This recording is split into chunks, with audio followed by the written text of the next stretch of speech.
Well, that's that, I guess. The Montreal Canadiens are out on Taylor Hall. Yeah, we only had to wait for him to clean his house, wash his car, go get some groceries, put them away, do his taxes, anything but sign. But it's done now. He signs a 1 year deal, $8 million in Buffalo with the Sabres. Interesting choice. And one of the teams that wasn't rumored to be in on him. So Buffalo Sabres fans must be psyched right now. Good for them. They got a huge pickup in Taylor Hall.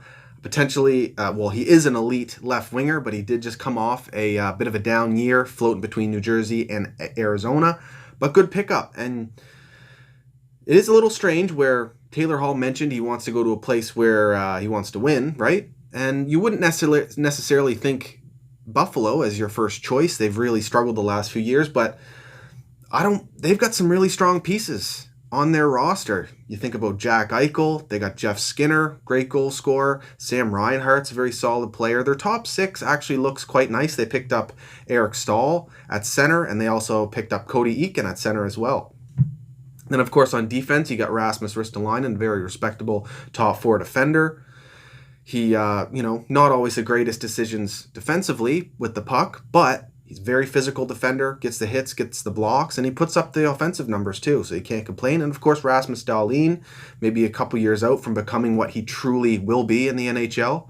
But their one weakness is going to be goaltending. And they got Carter Hutton locked up Carter Hutton locked up for 1 more year. So that's definitely a question mark there. All marks an RFA for them. So interesting choice by Taylor Hall going to Buffalo. So you kind of get the 1 year deal there. He might wants to just test it out with the Buffalo Sabres. As for the Habs, though, you know what? And my personal opinion, I'm not that disappointed here. One, because I personally wasn't hung up on signing Taylor Hall with the way the Habs are built right now heading into the 2020-21 season. And I know some of you might think I'm nuts for saying that, but this actually works out in our favor in a way. Taylor Hall goes to Buffalo for 1 year. That means we could be in on him next year when he's an unrestricted free agent again. And until then, we have a good opportunity to see what our team is capable without a player like Taylor Hall. We still have Thomas Tatar signed for 1 more year, and you got to think if we were to sign Hall, Tatar would have been heading out the door. And Tatar's a really strong team guy. He had a better season offensively than Hall in the 2019-20 season. So I'm totally comfortable going into the next season with Thomas Tatar as our left wing. And I don't think that getting a deal done with Taylor Hall was Marc Bergevin's number one priority. And I really don't think it should have been, really. Circle the waters, test it out, see what he's looking for in a deal. They mentioned they were targeting him or looking at him, but they did say the term in the AAV had to matter.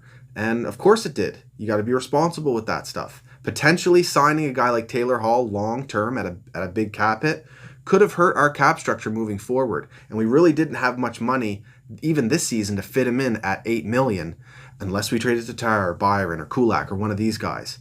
But the main reason why I don't think it was a priority for Marc Bergevin is we have 2 very important contract extensions coming in that are potentially coming in, but they need to get done. Brendan Gallagher and Phillip Danault. These are core players to the Montreal Canadiens. And I'll start with Phillip Danault here because there's a lot of people thinking that he's the odd man out and he's going to be out the door when we sign Kotkaniemi and Suzuki to extensions. And people say that he's a third-line center, and I'm here to tell you that is absolutely not the case. Phillip Danault is not a third-line center. He's a former first-round draft pick, yes, late in the first round, of Chicago, a team who scouts really well. And we got him into the Habs, and ever since he's been on our team, he's improved immensely. Last year, 2018, not this most recent season, the one before, at 25 years old, full 81-game season, 12 goals, 41 assists. 41 assists for 53 points, plus 17.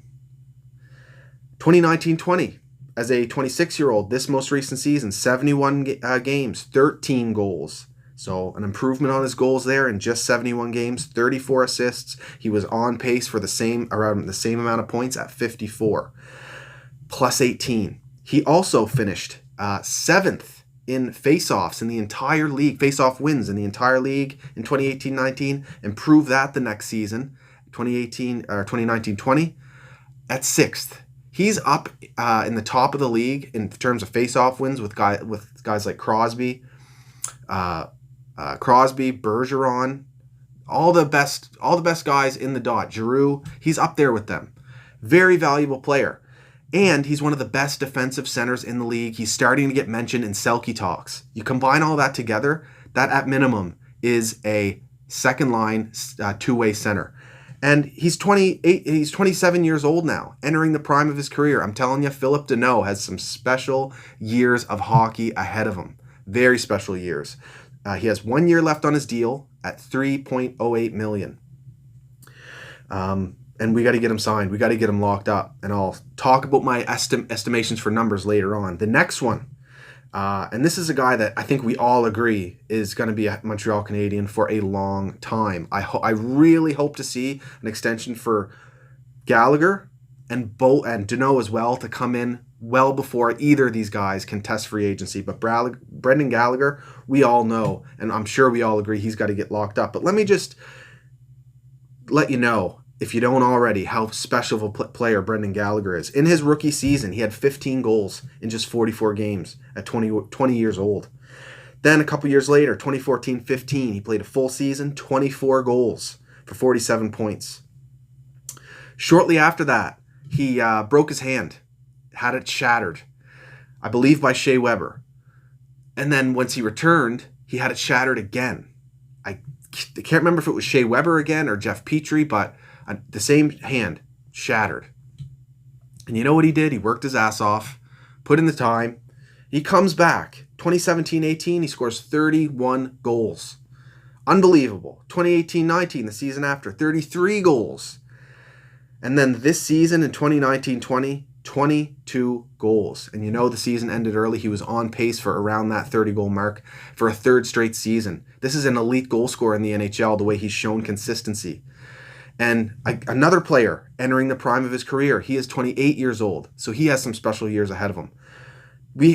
Signing Taylor Hall that might have put us at risk for these extensions for Phil Danault and Brendan Gallagher being a difficult time. But now we can see what our team is like without Taylor Hall, get Danault and Gallagher locked up to long-term extensions, and circle back on Hall next year when he is a free agent. And that, in the end, might be a lot better for our team moving forward than to panic and get Taylor Hall signed right away this year.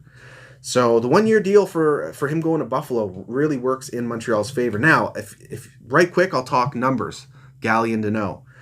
Brendan Gallagher, he's paid $3.75 million, one of the best bargains in the league. He was on a long-term contract for that number. Absolute steal. So he's going to be looking to get paid, and I don't blame him. He deserves it.